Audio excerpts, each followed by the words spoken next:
مولاي صل وسلم دائما أبدا على حبيبك خير الخلق كلهم مولاي صل وسلم دائما أبدا على حبيبك. Sudah. Mulai. Bismillahirrahmanirrahim. Assalamualaikum warahmatullahi wabarakatuh. Alhamdulillahirabbil alamin wa bihi nasta'in ala umuri dunya waddin. Asyhadu an la ilaha illallah wahdahu la syarikalah wa asyhadu anna Muhammadan abduhu wa rasuluh. Allahumma shalli wa sallim ala sayyidina wa habibina wa maulana Muhammad wa ala alihi wa ashabihi wa man sara ala nahjihi wa tabi da'watihi ila yaumil qiyamah. Allahumma inna nas'aluka ilman nafi'a wa yaqinan shadiqa wa niyatan khalisah wa azimatan rasyidah wa qalban khashi'a wa lisanan dzakira wa amalan shalihan mutaqabbala wa rizqan halalan thayyiban mubarakah ya arhamar rahimin. Amma ba'du, para pemirsa yang berbahagia, alhamdulillah pada kesempatan ini kita bisa bertemu kembali dalam acara pembelajaran bahasa Arab online. Kita sampai pada pertemuan ke-20 yaitu tentang nawasikhul ibtida, ya. Faktor-faktor atau amil yang bisa merubah kondisi mubtada.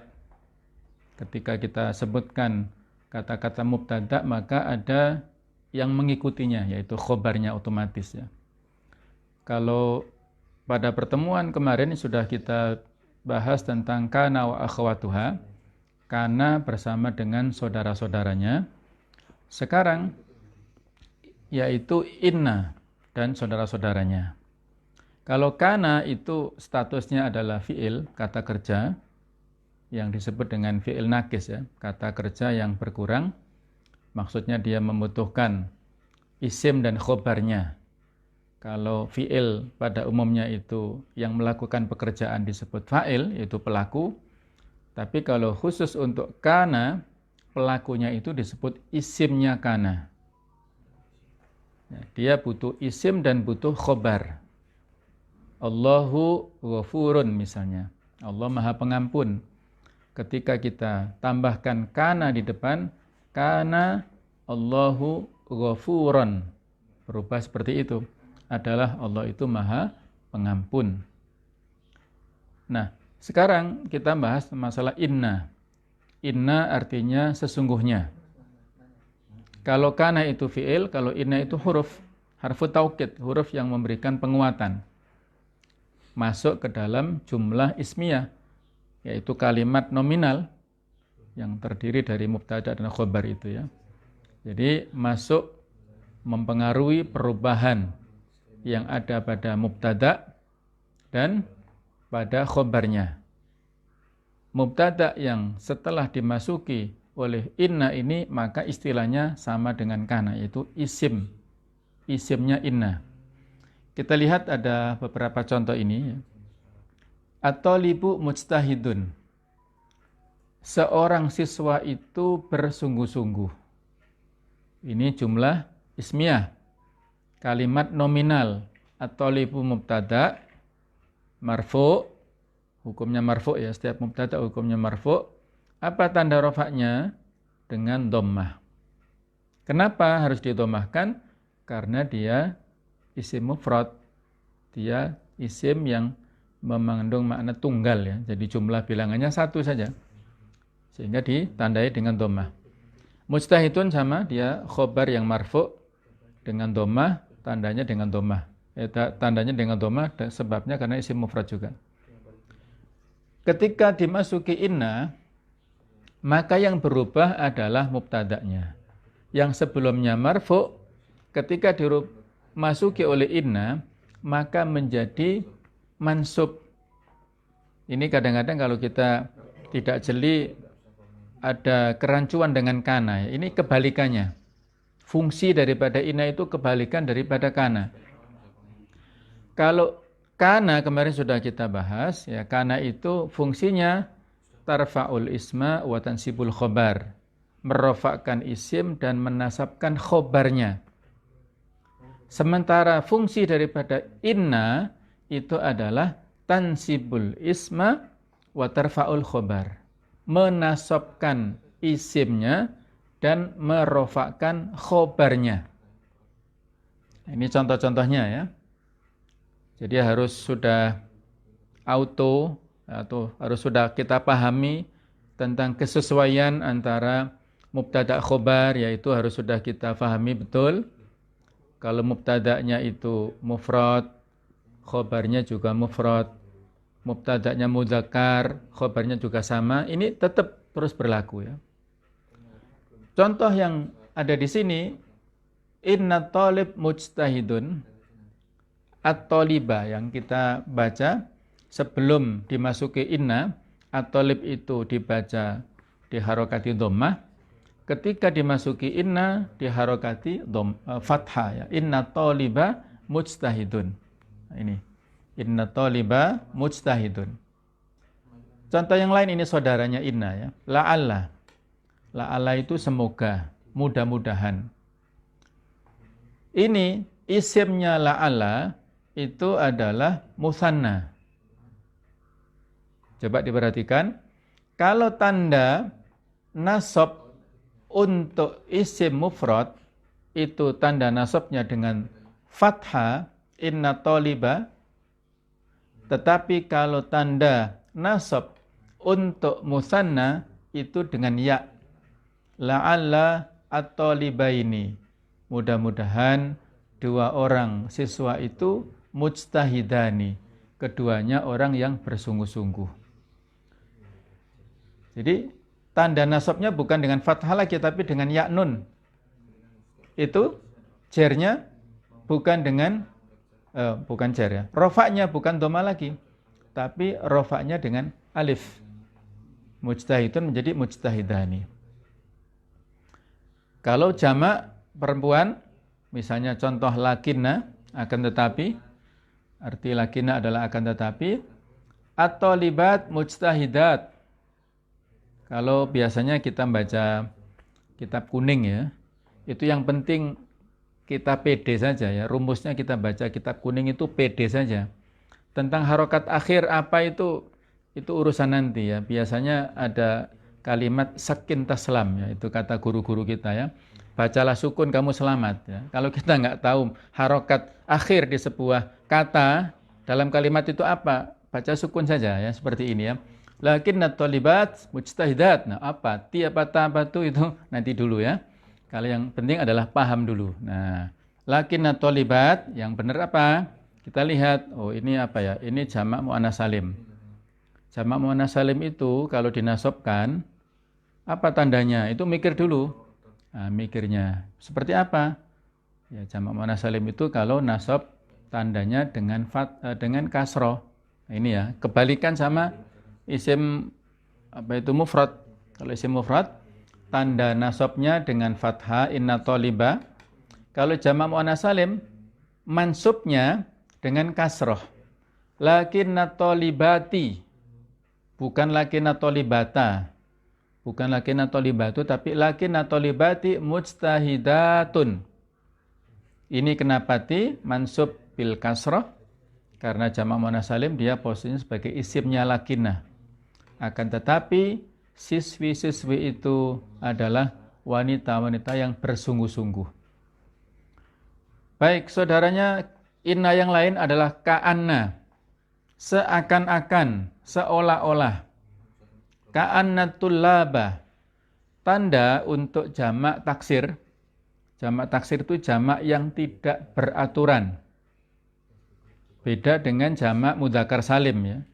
Kalau jamak mudzakkar salim itu jamak yang beraturan, dari mufrad kepada jamak itu tidak berubah, hanya menambah wawunun atau ya'nun saja. Al-muslimu menjadi al-muslimun. Al-mu'minu menjadi al-mu'minun. Nah, itu jamak yang mudzakkar salim. Mudzakkar jenis kelaminnya salim itu selamat dari perubahan. Kalau at-talibu bentuk tunggalnya, bentuk jamaknya yang dipakai at-tullabu. Siswa-siswa. Ada juga yang pakai at-tolabatu. Jadi jamak taksir ini kadang-kadang juga enggak hanya satu. Ini yang kadang-kadang agak membingungkan, ya. Seperti al-ustad itu jamaknya yang sering dipakai kita kan al-asati itu ya. Yang juga biasa dipakai al-asatidatu. Al-asatidatu guru-guru.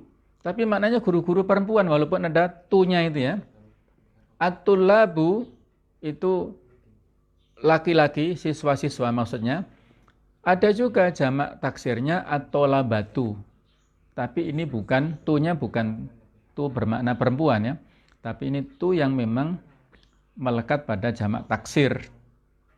Tetap artinya siswa-siswa. Kalau siswi-siswi itu at-tolibatu. Perempuan maksudnya ustadzah, al-ustadzatu. Itu jamaknya ya. Kalau al-asati itu biasanya bisa dipakai untuk para ustadz laki-laki dan para ustadz perempuan. Tapi kalau al-asatidatu itu ustadz-ustadz laki-laki. Begitu pula misalnya akhun ya, saudara. Kalau dua orang akhwani. Kalau saudaranya banyak, ikhwatun. Al-ikhwah, al-ikhwatu, nah, ikhwatun itu jamak taksir dari isim akhun. Akhun itu masuk asmaul khamsah ya. Jadi akhun satu, ikhwatun jamak. Ada juga ikhwanun, juga jamak juga. Nah, jadi walaupun ikhwatun itu tetap maknanya laki-laki. Kalau perempuan, saudara-saudari itu al-akhwatu ya. Itu jamak muannas salim. Tapi kalau jamak taksir untuk saudara laki-laki al-ikhwatu. Kalau kita terapkan di sini innal ikhwata mujtahiduna. Tidak boleh mujtahidatun karena al-ikhwa itu adalah laki-laki, pria. Jamaknya taksir walaupun ada tunya tidak menunjukkan jenis kelamin perempuan.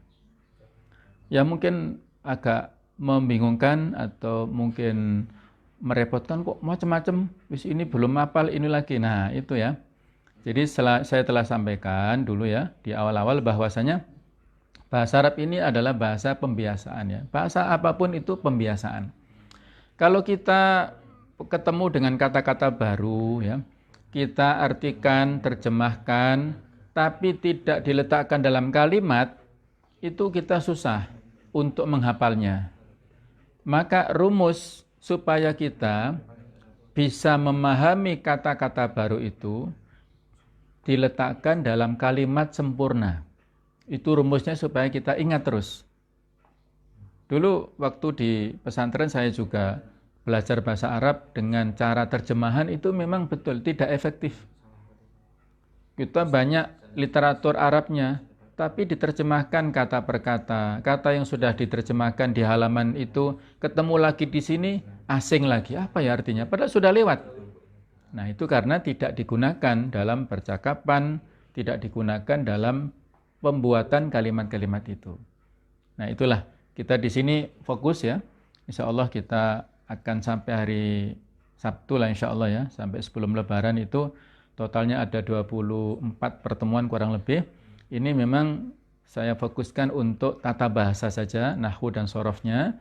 Adapun untuk qiraahnya, ataupun untuk takbirnya, untuk hiwar percakapannya mungkin dalam paket atau dalam sesi-sesi yang lainnya. Kita fokuskan ini pun masih dasar-dasar ya, tapi dasarnya juga masih agak ada rincian-rinciannya. Seperti inna dan saudara-saudaranya ini dasar, tapi ketika kita sudah membicarakan kapan inna itu hamzahnya di fathah, dikasrohkan, dan kapan di fathah itu agak rinci sedikit. Nah, itu kita gabungkan antara materi-materi dasar dengan rinciannya itu supaya membuka wawasan kita. Sekali lagi rujukannya tetap Al-Quran, hadis itu sebagai rujukannya. Baik, itulah tentang saudara-saudaranya inna. Ada inna, ada anna, ada la'alla, ada laita. Perbedaan kalau la'alla itu litaraji ya, untuk harapan yang itu bisa sangat memungkinkan untuk kita dapatkan. Kalau laita itu litamanni, yaitu untuk obsesi angan-angan. Mungkin kita baca di akhir surat An-Naba ya. Wa yaqulul kafiru ya laitani kuntu turoba. Nah, itu ya. Itu angan-angan orang kafir pada saat nanti di yaumul hisab. Itu mereka, ya laitani, seandainya aku dulu menjadi tanah. Mereka menyesal kenapa jadi manusia. Sehingga harus ada kisosnya, harus ada hisabnya ya. Jadi memang kenapa mereka berangan-angan menjadi tanah? Karena yang tidak dihisab, tidak ada kisos itu tanah saja. Manusia, kemudian jin, serta binatang itu ada hisabnya nanti. Cuman bedanya apa?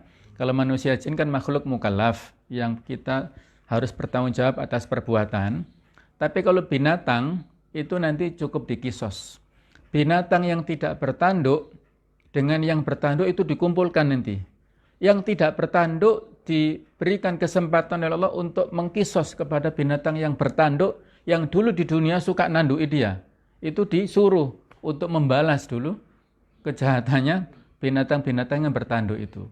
Nah, jadi itu ada keadilan di sisi Allah Ta'ala. Nah, orang-orang kafir, ya laitani kuntu turoba. Ya Allah, kenapa seandainya aku dulu menjadi tanah, menjadi debu saja nggak perlu mempertanggungjawabkan perbuatan yang sudah aku lakukan dulu. Itu angan-angan yang sudah tidak bisa ya, tidak bisa mereka dapatkan. Itu penggunaan laita ya. Laita itu lit tamanni, untuk sesuatu yang angan-angan yang tidak yang susah untuk mencapainya, tapi masih memungkinkan ya kalau penggunaan untuk yang bahasa sehari-hari itu bisa saja ya. Baiklah, kemudian la'alla itu adalah semoga, mudah-mudahan, laita adalah seandainya, lakinna akan tetapi. Kalau lakinna itu disukunkan ya, lakin itu bisa masuk fi'il mudhari'. Huwa laisa taliban walakin, misalnya akan tetapi dia mudarris misalnya, dia bukan siswa tapi seorang guru, maka dia tidak berfungsi lagi menjadi lakinna ya, tidak bisa menasobkan isim lagi, tapi dia ya menjadi huruf biasa ya, tidak mau bermakna, tidak bisa merubah seperti itu. Kemudian ka'anna itu adalah berarti seakan-akan atau seolah-olah. Berikutnya para pemirsa yang berbahagia, tadi sudah saya sampaikan kapan hamzahnya inna itu di fathah, yaitu pada saat ditakwil sebagai masdar. Masdar itu apa? Sudah kita jelaskan ya. Masdar itu isim makna. Ada unsur abstraknya, tapi tidak makna abstrak yang sesungguhnya ya. Jadi masdar itu ada masdar yang sharih, yang jelas, yang asli. Ada masdar yang mu'awwal. Mu'awwal itu adalah masdar bentukan dari an dan fi'il mudhari'. Nah, kalau an dan fi'il mudhari', jadi an yang bertemu dengan fi'il mudhari' itu bisa ya. Kalau ketemu dengan isim maka adalah anna ini. Kata-kata ini contoh yu'jibuni anna zaitan qaimun. Mengagumkan kepadaku bahwasanya si Zaid itu berdiri. Kata-kata anna zaitan qaimun itu bisa dirubah menjadi masdar ini. Mengagumkan kepadaku berdirinya si Zaid. Ya, jadi qaimun itu isim fa'il, kemudian dirubah menjadi isim masdar qiyamu. Kenapa dia disukunkan? Karena dia adalah menjadi fa'il, pelaku dari fi'il yu'jibu ini. Mengagumkan. Ni ini adalah maf'ul bihnya, objeknya. Mengagumkan kepadaku apa? Apa yang mengagumkan? Itu qiyamu Zaid, berdirinya si Zaid itu. Jadi ini kata-kata anna, hamzah ini, hamzah di depan kata ini adalah difathahkan. Yu'jibuni anna Zaidan. Tidak boleh inna ya. Karena dia ditakwilkan adalah bisa diperkirakan atau ditafsirkan sebagai masdar. Kalau kita mau membentuk masdar sharih sebagaimana rumus yang sudah kita pelajari boleh ya. Yu'jibuni an yakuma Zaidun, boleh. Itu sama artinya persis seperti ini. Yu'jibuni qiyamu Zaid, persis sama. yu'jibuni an yakuma zaitun, itu boleh. Nah, yu'jibuni an yakuma zaitun sama yu'jibuni anna zaitan qaimun. Yang biasanya anna ini diartikan bahwasanya, bukan arti sesungguhnya lagi, tapi kalau anna hamzahnya itu di fathah berarti bahwasanya. Baiklah para pemirsa yang berbahagia, kita teruskan.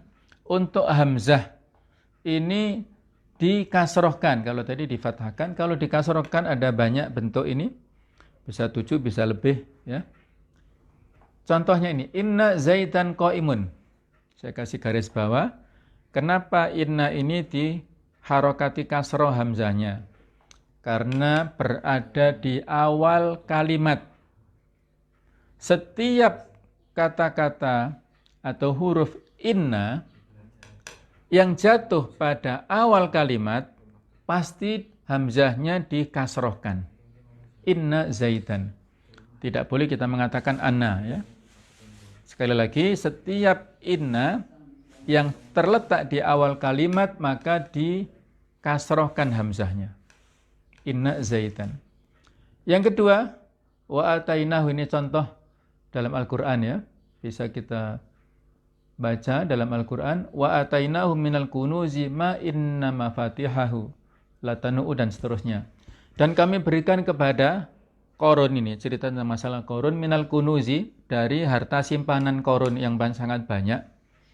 Qarun ini orang konglomerat yang ada pada zamannya Fir'aun ya. Jadi pada zaman Fir'aun ada raja yang dolim, politisi yang dolim, ada Haman ya. Haman itu penasihatnya. Ada konglomerat yang juga sombong, namanya Qarun itu ya. Hartanya sangat banyak, sehingga kalau ada harta simpanan yang ditemukan saat ini disebut harta karun. Ya, karena seolah-olah filosofinya peninggalan Qarun. Nah, Qarun itu orang yang sombong, tapi matinya juga mati terhina. Kunci-kuncinya, fa inna mafatihahu. Nah, ada ma di sini. Ma itu isim mausul. Jadi kalau inna jatuh setelah isim mausul, yang mana di sini ada silatul mausul. Silatul mausul itu adalah yang bisa menghubungkan antara kalimat ini dengan isim mausulnya. Maka inna itu dikasrohkan hamzahnya ya. Jadi ma inna mafatihahu, tidak boleh ma anna. Yang ketiga, wallahi inna zaitan laqaimun. Demi Allah sesungguhnya Zaid, dikasrohkan ini. Zaitan inna zaitan. Innahnya dikasrohkan karena dia setelah sumpah. Ada lafaz wallahi. Kemudian yang keempat, qala inni Abdullah. Ini kenapa dikasrohkan juga? Karena ada kata-kata qala. Ada kata-kata qala, maka kasrohkan ya. Kalau di barangkali itu dibaca ya. Saya sudah membuat beberapa contoh supaya nyambung ya. Supaya kita bisa memahami yang keempat sebagai hikayat. Ya, sebagai hikayat sebuah ungkapan. Nah, hikayat itu kan cerita. Ya, cerita dari orang yang menceritakan ya. Qala telah berkata, inni Abdullah, sesungguhnya aku adalah hamba Allah. Ini kalau nggak salah masalah Nabi Isa ya. Isa itu adalah anak Allah. Mohon maaf ya, kok anak Allah? Hamba Allah. Astagfirullah ya, salah ya. Isa adalah hamba Allah. Isa adalah Abdullah, hamba Allah. Tidak betul ya. Allah lam yalid wa lam yulad. Allah tidak beranak ya, dan tidak diperanakkan. Jadi kalau kita mengatakan qala inni, tidak boleh qala anni. Di sini disebutkan qala Zaitun inna amran qaimun. Berkata si Zaid, maksudnya si Amr itu orang yang berdiri ya. Jadi kata-kata inna setelah hikayat. Yang kelima, menempati tarkib hal atau keadaan. Kalau contohnya di sini, zurtu Zaitan wa inni dzu amalin. Aku mengunjungi si Zaid wa inni dzu amalin, dan aku yang memiliki angan-angan, memiliki harapan. mungkin mengunjungi dia supaya dapat sesuatu atau apa ya. Jadi wa inni pada saat kondisiku.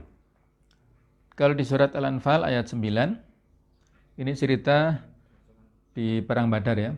Kama akhrajaka rabbuka min baitika, sebagaimana telah mengeluarkanmu Allah dari rumahmu bil haqqi dengan kebenaran, wa inna fariqam minal mu'minina lakarihun, dan sesungguhnya ada segolongan orang-orang mukmin yang mereka itu lakarihun, tidak suka, artinya terpaksa. Ini kembali cerita tentang orang-orang munafik ya, berada di Madinah, mereka tidak suka berangkat perang. Mereka berangkat ke medan perang dengan terpaksa. Nah, ini dalam keadaan ya. Wa inna fariqan, dalam keadaan segolongan di antara orang-orang mukmin itu lakarihun. Mereka tidak mau ya, mereka dalam keadaan tidak ridho. Kemudian yang keenam, la al-istiftahiyah.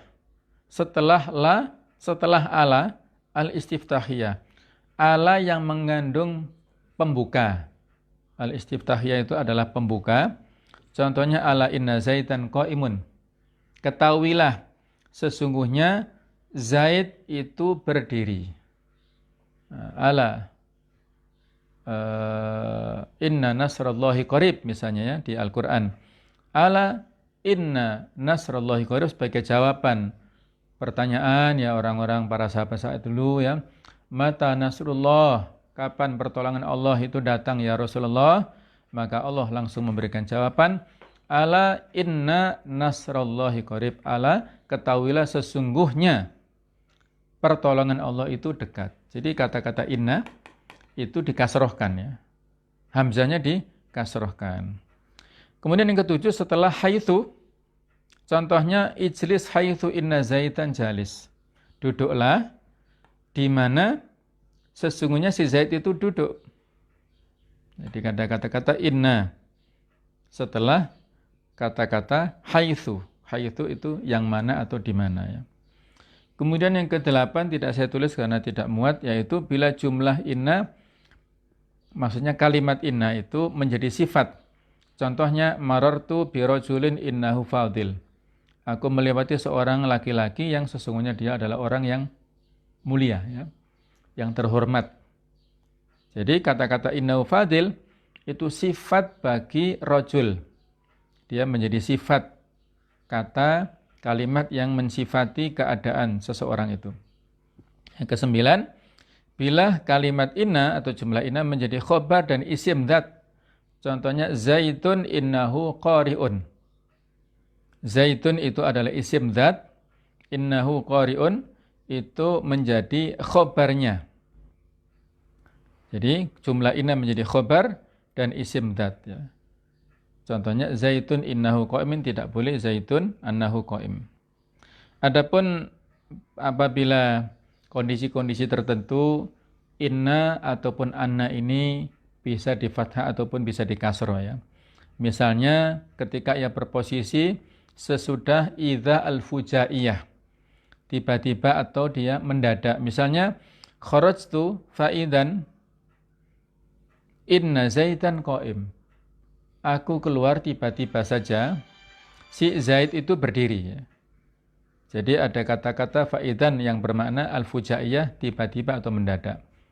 Yang kedua, jadi kata-kata faidan inna itu bisa faidan anna.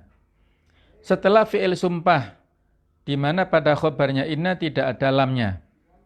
Berbeda dengan wallahi tadi ya.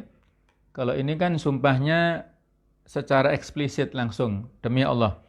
Kalau fi'il sumpah itu seperti haliftu, aku bersumpah, tapi menggunakan fi'il madhi ya. Dan ini ada ikatannya lam ini, lam qasam ini, lam yang menunjukkan sumpah juga. Tapi kalau ini tidak ada lamnya di fi'ilnya ini atau di khobarnya ya. Misalnya halaftu inna zaidan qaim, aku bersumpah sesungguhnya si Zaid itu berdiri. Yang ketiga setelah fa jawab atau fa'ul jaza, misalnya man ya'tini fa innahu mukramun. Barang siapa yang datang kepadaku, maka sesungguhnya dia orang yang terhormat. Ini boleh fa'annahu, boleh ya. Fa'innahu juga boleh. Yang keempat, setelah mubtada dengan arti ucapan sementara khobarnya inna pun berarti ucapan sedangkan subjeknya tunggal. Misalnya, khairul qauli inni ahmadu. Jadi setelah mubtada dengan arti ucapan dan khobarnya pun berarti ucapan, subjeknya tunggal. Baiklah, ini tentang bolehnya kita mengkasrokan atau menfatwakan inna ataupun anna ini ya. Sedangkan inna dan saudaranya ini dibatalkan fungsinya apabila ditambah ma zaidah. Karena fungsinya menjadi beda. Misalnya innama zaitun alimun, laitama zaitan qaimun. Jadi fungsinya dibatalkan ya. Innama karena innama itu contohnya dalam hadis kan innamal a'malu binniyat. Contoh hadis yang sangat populer ya. Kalau innal a'mala, sesungguhnya seluruh amalan, ada mansub, tanda nasabnya dengan fathah karena dia jamak taksir ya. Al-amal itu jamaknya dari fi'il atau dari isim mufrad al-amalu. Al-amalu tunggal, kalau jamaknya adalah al-a'malu. Innal a'mala, kalau seperti itu, tapi kalau ada ma, innamal a'malu. Itu berarti adatul hasr, beda ya. Kalau inna adalah taukid, kalau innama itu berfungsi untuk membatasi, menetapkan isim yang jatuh sesudahnya dan menafikan yang tidak disebutkan sesudahnya. Innamal a'malu binniyat berarti menetapkan bahwasanya amalan yang ada itu hanya dengan niat dan meniadakan amal yang tidak disertai dengan niat, begitu. Makna daripada hadis itu yang sudah populer ya di kita semuanya. Nah, jadi inilah para pemirsa yang berbahagia, kita telah membahas tentang inna dan fungsi-fungsinya. Silahkan dibuat latihan ya di tempat masing-masing. Kita buka mushaf Al-Quran, kita buka hadis, coba kita renung-renungkan ya. Kita coba kita lihat bagaimana penggunaan kata-kata inna wa akhwatuha ini. Insya Allah ya. Kemarin telah kita sebutkan tentang cerita orang-orang munafik ya. Yang mana kalau mereka itu bertemu dengan orang-orang mukmin, wa idza laqul ladzina amanu qalu amanna. Kalau mereka bertemu dengan orang-orang mukmin, kami mengatakan kami telah beriman. Itu menggunakan jumlah fi'liyah ya. Menggunakan fi'il madhi. Kami telah beriman. Wa idza laqul ladzina wa idza khalau ila syayatinihim, ketika kembali kepada kelompok mereka, kepada pimpinan-pimpinan mereka, mereka mengatakan qalu inna ma'akum, sesungguhnya kami ini bersama-sama dengan kalian. Kenapa dikasrokan inanya? Dari 7 alasan ini mana masuk nomor 4 ya. Karena ada kata-kata qala, di sini qalu. Qalu inna, tidak boleh qalu anna. Qalu inna, sesungguhnya kami, inna nahnu. Sama saja, inna nahnu. Inna, nahnunya dihilangkan juga boleh. Kalau ada nahnu, menguatkan lagi. Inna mustahzi'un, sesungguhnya kami adalah orang yang mengolok-olok. Ini sudah kita sampaikan, ada sebuah balaghah ya. Sebuah makna yang sangat mendalam dalam ayat ini. Bagaimana cerita orang munafik yang punya dua wajah ya. Pelin-pelan. Kalau mereka bertemu orang mukmin, mereka kelihatan yang paling soleh. Sorbannya misalnya ya, kupluknya tinggi atau jubahnya luar biasa ya. Itu kalau bertemu orang mukmin ya. Tapi kalau bertemu dengan orang-orang kafir, itu mereka mengatakan inna ma'akum. Tidak perlu khawatir walaupun saya bertemu dengan orang mukmin, saya sholat dengan mereka, saya ibadah dengan mereka, saya ke masjid bersama mereka, enggak perlu khawatir. Sesungguhnya kami ini terus-menerus bersama kalian. Terus-menerus inna ma'akum. Sudah kita sampaikan ya tentang bobot fi'il ya, jumlah fi'ilnya dengan bobot jumlah ismiyah itu.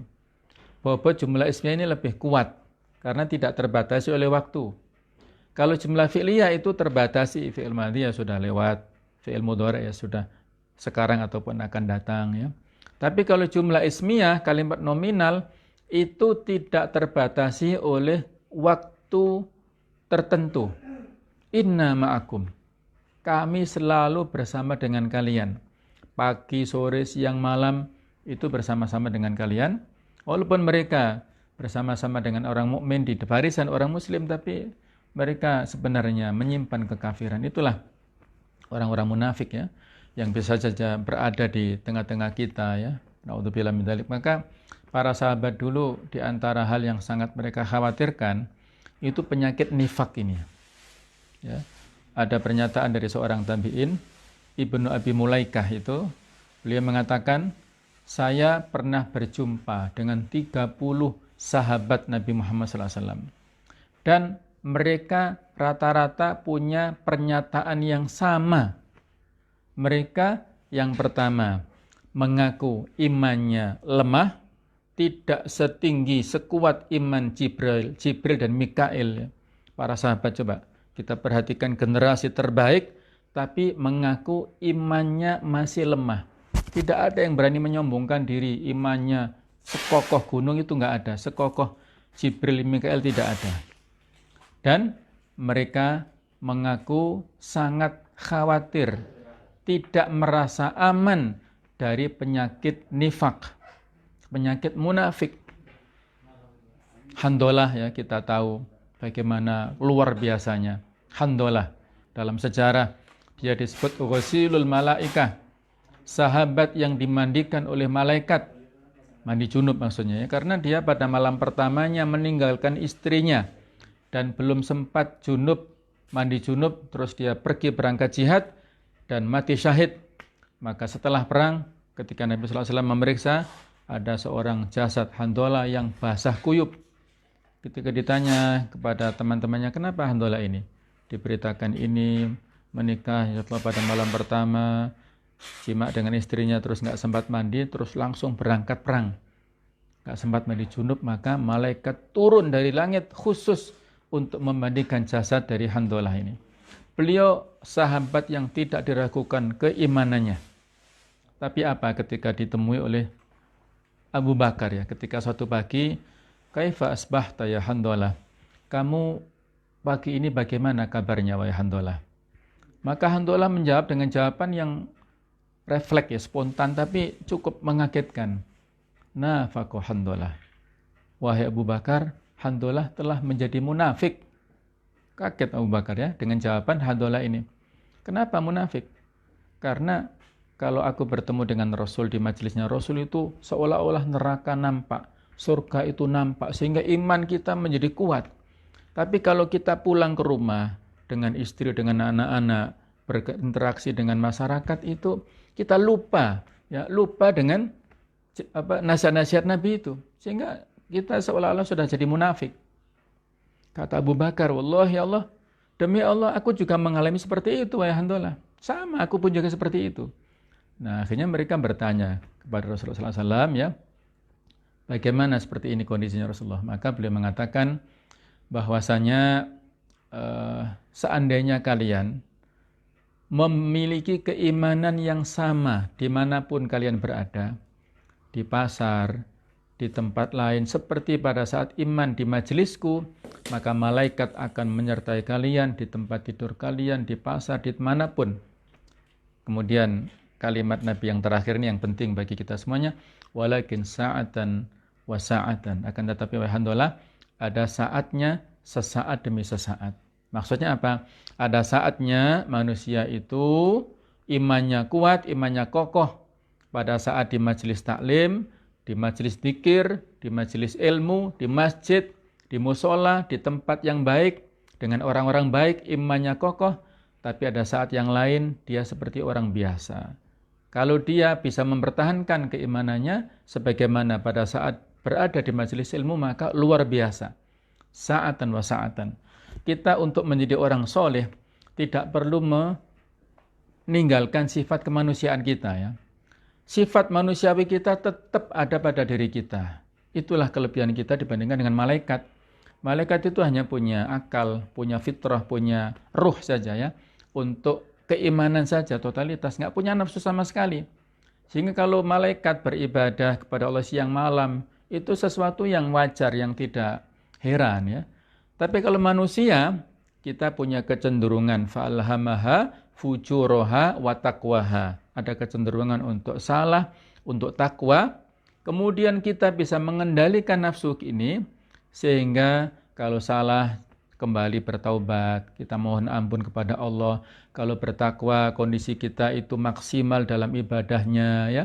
Maka itulah Allah suka dengan manusia karena modelnya seperti itu. Kalau kita terus-menerus bisa mempertahankan kondisi hati ini, maka itulah kita akan menjadi manusia yang derajatnya itu melebihi daripada malaikat. Karena memang kita lebih mulia. Laqad khalaqnal insana fi ahsani taqwim. Dulu malaikat ya, sebelum diciptakannya Nabi Adam itu mulia. Dan bahkan ada makhluk iblis ya. Iblis itu kenapa tidak mau sujud kepada Nabi Adam? Karena sebelum diciptakannya Adam, sebelum ada langit dan bumi, iblis itu mirip kasusnya tadi kita cerita di majelis yang lain tadi, Abdullah bin Ubay tadi ya. Mirip seperti itu, walaupun nggak persis ya. Jadi iblis itu sudah menjadi semacam raja di atas langit sana. Dia dihormati, makhluk yang paling terhormat di sana. Nah, seperti tadi Abdullah bin Ubay itu di Madinah itu jadi raja. Ketika Nabi datang, ada pengaruh yang bergeser gitu. Nah, iblis juga begitu. Ketika Nabi Adam diciptakan, pengaruhnya itu bergeser. Kehormatannya berpindah ke Nabi Adam. Sehingga ketika dia disuruh untuk sujud ke Nabi Adam, dia gengsi, nggak mau. Dia sebelumnya raja kok, dia terhormat sekali di sana. Ketika ada Nabi Adam yang bahkan diciptakan dari tanah, bukan dari api seperti dia, iblis nggak mau. Aba wastakbaro, dia enggan, dia merasa takabur, merasa sombong itu. Nah itulah ya kelemahannya iblis ketika dia tidak mau melepaskan kesombongannya. Ketika dia tidak bisa meninggalkan kesombongannya, dia tidak bisa untuk memohon ampun.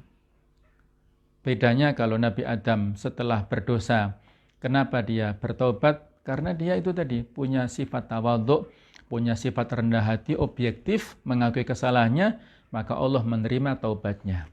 Tapi kalau iblis ini karena dia tidak punya kerendahan hati, tidak memiliki ketawaduan dan berkutat dengan kesombongannya, maka dia tidak bisa mendapatkan kesempatan istighfar. Itu tidak bisa dilakukan oleh iblis. Maka kita harus menghindari sifat sombong. Allahumma inna na'udzubika minal kibri wa takabbur wa riya wa sum'ah. Itu doa-doa yang bisa kita ucapkan ya. Saya kira itu ya untuk pertemuan kita pada kesempatan ini, mudah-mudahan ada manfaatnya. Kita bisa memahami dengan baik dan mari kita istiqomah sabar ya dalam mempelajari bahasa Arab. Mungkin ada kejenuhan ya, mungkin ada kemalasan, itu wajar manusiawi ya. Tapi kalau malas terus-menerus itu yang nggak wajar ya. Kita harus memupuk semangatnya lagi ya. Banyak sarana yang bisa kita manfaatkan untuk mempelajari sesuatu yang dulu mungkin kurang ya. Kurang ada sarananya, sekarang banyak. Pembelajaran online ya, dari website, dari manapun banyak. Tinggal kita terserah ya. Kesempatan dan waktu yang diberikan Allah pada kita, terutama masa lockdown ini, seharusnya kita punya target-target tertentu untuk bisa meningkatkan kualitas diri kita. Mungkin ada orang yang punya target-target material, tapi itu barangkali kurang bisa terjangkau ya karena ada satu dan lain hal, kesempatannya ya mungkin kurang. Tapi target untuk hablum minallah, target untuk mengejar akhirat, saat inilah tempat dan waktu momentum yang tepat untuk kita lakukan, untuk memperbaiki kualitas diri kita di hadapan Allah Ta'ala pada masa lockdown ini ya. Maka mari kita manfaatkan kesempatan ini, waktu ini, dan kita tidak tahu sampai kapan berakhirnya. Kebijakan dari pemerintah juga masih ambigu ya, masih pro kontra, masih trial and error ya. Jadi ini mudah-mudahan kita doakan pada pengambil kebijakan ya, diberikan hidayah oleh Allah Ta'ala sehingga bisa membuat rumusan kebijakan yang tepat untuk solusi kita semuanya. baik di tingkat daerah sampai di tingkat pusat nanti insyaallah. Amin ya rabbal alamin. Kita akhiri dengan kafaratul majlis. Subhanakallahumma bihamdik asyhadu an la ilaha illa anta astaghfiruka wa atubu ilaik. Wassalamualaikum warahmatullahi wabarakatuh.